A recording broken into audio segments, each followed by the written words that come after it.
I was 5 years old when it happened.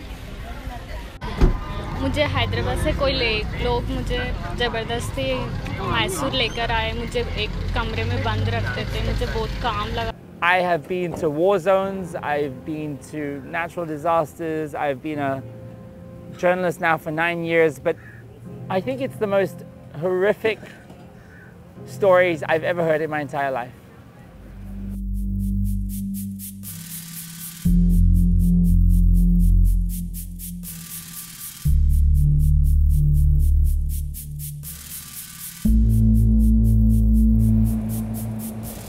Hey, I'm Yusuf Omar and I'm a mobile journalist, a mojo. I am 29 years old, and one of my journalism innovations was using Snapchat face filters to hide the faces of rape and sexual abuse survivors in India while empowering them to tell their story. I had been following the journey of this organization called Climb Against Sexual Abuse around the world. They climb mountains using it as a metaphor to overcome their physical and mental hurdles. Arriving in India, the situation was far more difficult. They were naturally hesitant. When I was able to first take the phone and play with face filters on my face and start having fun with the girls and putting a doggy tongue and a rose crown on my head, they started laughing and they started relating to me. In India, you're not legally allowed to show the identities of rape survivors in the mainstream media, even if that rape survivor wants to be identified. So the young women were able to take the phone, swipe across till they identified a filter which would hide their identity. They were completely in control of the process. They held down the red button and they recorded their story in what I call selfie journalism style. मैं हैदराबाद से आई, मेरे कोई ज़बरदस्ती मुझे हैदराबाद से मैसूर लेकर आए, मुझे बहुत टॉर्चर्स देते थे, घर में से बाहर निकलने नहीं देते थे. बचपन से मैं कुछ बनना सोची पर मुझे कभी कोई मौका नहीं दिए. मुझे पढ़ने का पसंद था, पढ़ने का मौका नहीं दिए, कुछ नहीं. ज़िंदगी में मैं सिर्फ काम करते हुए जी बचपन. And it wasn't like me asking these questions and imposing in. They were completely in control of their narrative, and most importantly, they trusted the process. I think one of the reasons that I do this is because I believe we can win. I believe we can fix this.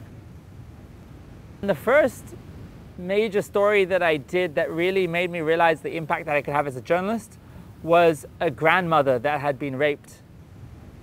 And we reported the story, and a few days later, the man suspected of carrying out the rape was arrested. And it was the first time in my career where I was like, wow, we reported on a story and something actually got done about it. There was a tangible result. I'm not an innovator. I'm an early adopter. The early adopter is the person that finds the new technology and then messes around with it and finds ways to utilize it for purposes that it was never designed. Like the face filters were never designed to cover the face of rape survivors, but they functioned very well as that purpose.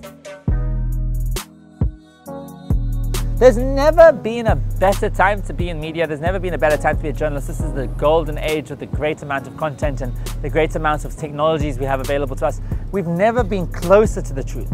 We've got more cameras than ever before. We have more accurate ways to verify things taking place. If a fire happened on this beach right now, do I trust one camera to film the fire, or do I trust 50 people's cameras? Me personally, I trust 50 people's cameras.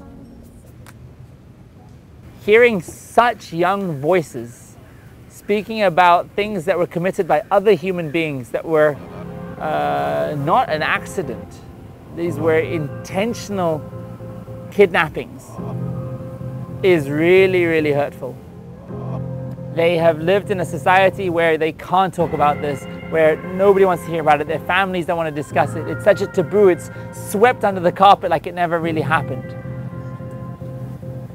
When I see them and I speak to them after the process, it almost feels like they've had a big breath of fresh air.